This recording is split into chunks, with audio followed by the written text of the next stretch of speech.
Hello everyone, welcome to the SAM, that is Study Art Motivation and Education, and in this video we are going to discuss about the removal of mesioangular impacted third molar. So this is an important topic for university examinations. Okay, so let's get into it. So removal of mesioangular impacted third molar. तो इसका कुछ basic part देखते हैं अपन, basically क्या क्या होना है जो हर स्टेप में आपको लिखना ही है. सबसे पहले तो prior to disimpaction the patient and the field of operator have been prepared. ठीक है, हैव बीन प्रिपेयर्ड यानी कि सबसे पहले तो जो फील्ड ऑफ ऑपरेटर है उसको स्टेरिलाइज करना होगा.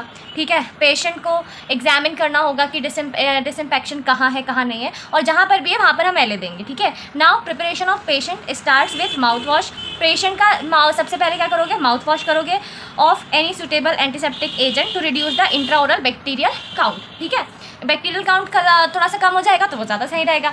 Then pre operative evaluation is done. Radiograph लेंगे, उसको स्टडी करेंगे carefully to localise the impaction and to determine the shape, number and inclination of the root. ठीक है, ये हुआ. अब इसके बाद में कुछ बेसिक स्टेप्स. अब बेसिक स्टेप्स आपकी क्या क्या हैं अगर वो दिखें तो इसमें आपकी 7 स्टेप्स है टोटल. ठीक है, तो 7 स्टेप्स में आपका which have to be followed during the surgical removal of mesioangular impacted third molar. ठीक है, तो सबसे पहले we will give anaesthesia, then raise a soft tissue flap, then we will cutting off surrounding bone and removal of tooth, then toilet of the cavity, then hemostasis, wound closure and post operative treatment. तो ये 7 steps हैं जो आपको procedure follow करनी ही करनी है. तो सबसे पहली स्टेप पर आते हैं, दैट इज एनेस्थीसिया.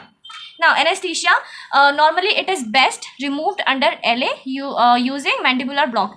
तो हम impacted थर्ड मोलर की बात कर रहे हैं, तो अगर हम mandibular block देते हैं और mandibular block करते हैं LA से, उसके बाद ही अगर हम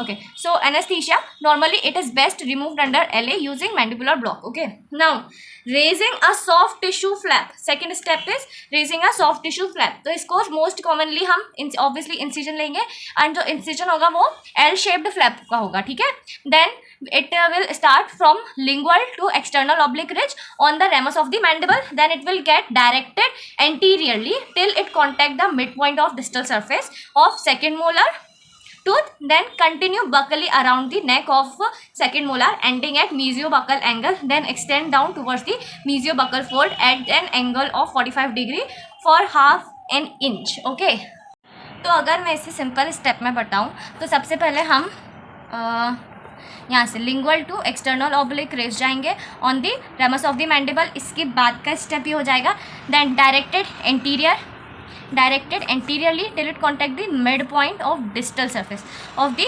second molar. ठीक है, then continues buccally. ठीक है, तो सबसे पहले हम कहाँ गए, एंटीरियरली गए. वहाँ से जब तक वो डिस्टल सरफेस को टच नहीं करता, distal surface of second molar. ठीक है, उसके बाद में इट शुड गो बक्कली. ठीक है, Buckley around the neck of the अब ये जो बकली है ना, ये it should be into the neck of second molar. तो बेसिकली क्या देख रहे हो, एंटीरियरली डायरेक्ट करेंगे तब तक जब तक वो distal surface of second molar को नहीं कर देता. तो anteriorly is equal to distal surface of second molar, then buccally जाएंगे which will touches the neck of the second molar ending at mesiobuccal angle, ending at mesiobuccal angle. ठीक है, then extend down towards mesiobuccal fold. यहाँ पर extend होगा down into the mucobuccal fold. Mucobuccal angle से mucobuccal fold में extend होगा at an angle of 45 degrees for half an inch. ठीक है, now one thing which you have to remember here is incision are not carried on to lingual side to avoid damage to the muscle and lingual nerve. ठीक है, incision हम यहाँ से नहीं देंगे. ठीक है, now flap should be sufficient size to provide an adequate exposure, must have broad base. तो इसकी ये 3 पॉइंट फ्लैप के आपको याद रखना है. सफिशिएंट साइज होना चाहिए, एडुक्वेट एक्सपोजर होना चाहिए, ब्रॉड बेस होना चाहिए. देन आफ्टर दैट क्या होगा, आफ्टर दैट ये होगा कि muco periosteal flap should B raised with sharp muco periosteal elevator. जब भी आप कोई फ्लैप एल शेप्ड फ्लैप दे रहे हो, जो भी फ्लैप दे रहे हो, हमेशा जो आप यूज़ करोगे अपने इंस्ट्रूमेंट हमेशा वो शार्प होने चाहिए, ठीक है।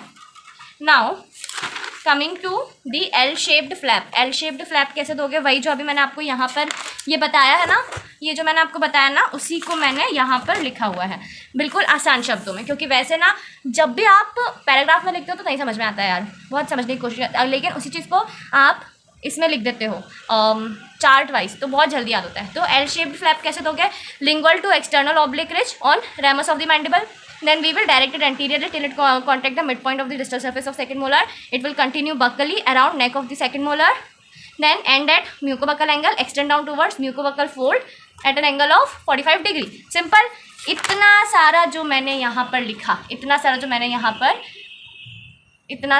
यहाँ पर लिखा, वही का वही एक पेज में आराम से आ गया, ठीक है। Now coming to the very important point, that is cutting of surrounding bone and removal of tooth. So removal of tooth कैसे? Either by bone bur or bye chisel. ये दो चीज़ों के थ्रू ही हम बोन को थोड़ा सा हिला सकते हैं ताकि हम उसको एक्सट्रैक्ट कर पाएँ या फिर उसका जो सर्जरी जाना है वो कर पाएँ, ठीक है। नाउ अब ये जो हमें कटिंग ऑफ सराउंडिंग बोन करना है तो ये हम या तो बोन बर से करेंगे या फिर चिजल से करेंगे। Now if the mesioangular impacted third molar neither undergo the bulge of the second molar nor in close proximity of second molar, अगर ये कंडीशन है, and if roots are straight such tooth can be removed by cutting the bone, ठीक है। Now distal side और cutting the bone on distal side of the tooth, ठीक है, very important. Now bulge and close proximity of second molar नहीं होना चाहिए, roots straight होंगी तो ही, ठीक है। अब हम क्या करेंगे? In case of impacted molar below the bulk of second molar and having roots mesially incline, such a tooth should be removed by odontomy. तो अपन तीन चीज़ों पर जज कर रहे हैं, सबसे पहले bulge, then close proximity of second molar, then roots straight, ठीक है। अब अगर ये तीनों चीज़ें यहाँ पर जैसे कि बल्ज और क्लोज प्रॉक्सिमिटी सेकंड मोलर की नहीं है, लेकिन रूट जो है वो स्ट्रेट है, ठीक है, तो इसमें हम क्या करेंगे? Distal side of the tooth को की बोन कटिंग करेंगे, ठीक है। और अगर bulge of second molar and bulge of second molar है, ठीक है, एंड जो रूट्स है वो मीजियली इंक्लाइंड है तो हम ओडोंटोमी करेंगे। And when the tooth is buried deep into the bone only then horizontal odontomy is required, ठीक है। तो ये हो गए तीन केसेस, किस किस में क्या क्या करोगे, ठीक है। Now coming to odontomy. Odontomy can be done from buccal or distal surface of the cervical line, ठीक है, buccal और distal surface of the cervical line. Break and remove crown first. सबसे पहले तो crown को निकालेंगे. For removal of root, make a ditch on distal surface.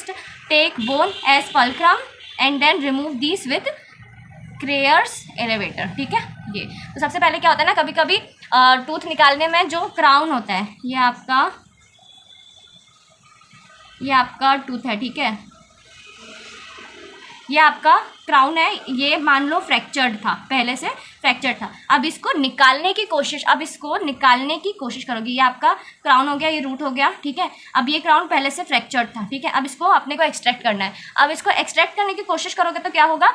ये दो पार्ट में कट हो जाएगा, ठीक है। अब ये तो कट हो गया, अब इसको अपन निकाल सकते हैं क्योंकि ऊपर है, लेकिन रूट तो नीचे है, रूट कैसे निकालोगे, है ना। तो इसके लिए क्या करोगे? सबसे पहले तो break and remove the crown first, after that removal of root. इसके लिए एक डिच क्रिएट करोगे distally on a distal surface. Take bone as fulcrum, bone को एज अ फल्क्रम लोगे और क्रेयर्स एलिवेटर के थ्रू उसको निकालोगे, ठीक है। ये एक प्रोसीजर हो गया। Now coming to the another thing that sometimes the crown is very bulbous यानी कि इस तरह का, ये आपका रूट है, ठीक है, और यहाँ पर जो टूथ है ना आपका, ये ऐसा है, ठीक है। तो इसमें हम क्या करेंगे? इस कंडीशन में हम सेजाइटल स्प्लिटिंग ऑफ क्राउन करेंगे, ठीक है। बल्बस यानी कि बहुत सारे राउंड उसमें स्ट्रक्चर्स हैं, और मैं आपको फोटो भी लगा दूंगी, ठीक है। नाउ टॉयलेट ऑफ कैविटी में अब जितना भी मटेरियल निकला है, जैसे कि डेब्रीमेंट हो गया, smooth in the sharp bony ridge, then irrigation with normal से लाइन करेंगे, ठीक है। तो जितना भी जैसे क्राउन निकला, रूट निकला, उन सबको हटाएंगे बोनी रिज को अपन स्मूथ करेंगे and irrigation with normal saline करेंगे. हीमोस्टेसिस डन होगा. वुंड क्लोजर होगा. Wound should be closed by the means of interrupted suture using 320 silk. ठीक है, ये very important this one is. ठीक है, देन पोस्ट ऑपरेटिव ट्रीटमेंट में क्या करोगे? पोस्ट ऑपरेटिव ट्रीटमेंट में आप सबसे पहले तो एंटीबायोटिक थेरेपी दोगे स्टार्टेड 24 आवर्स अप्रॉक्स. ठीक है, then anti inflammatory drugs and analgesics दोगे, ये अपने को प्रिस्क्राइब करनी पड़ेगी. Then patient is given cold and lingual diet. ठीक है, then sutures are removed on 6th and 7th day post operatively. Okay, so यानी कि हमको पेशेंट को 6-7 दिन बाद, 1 हफ्ते बाद फॉलोअप के लिए बुलाना पड़ेगा. So this is all about the removal of mesioangular impacted third molar surgically. Okay, so ये हो गया. In next video we are going to see the horizontal removal of horizontal impacted third molar. Okay, so till then thank you so much for watching this video. I hope this video helps you in academics, and if it does then I would be really grateful. Till then, thank you so much for watching this video and don't forget to subscribe to the channel.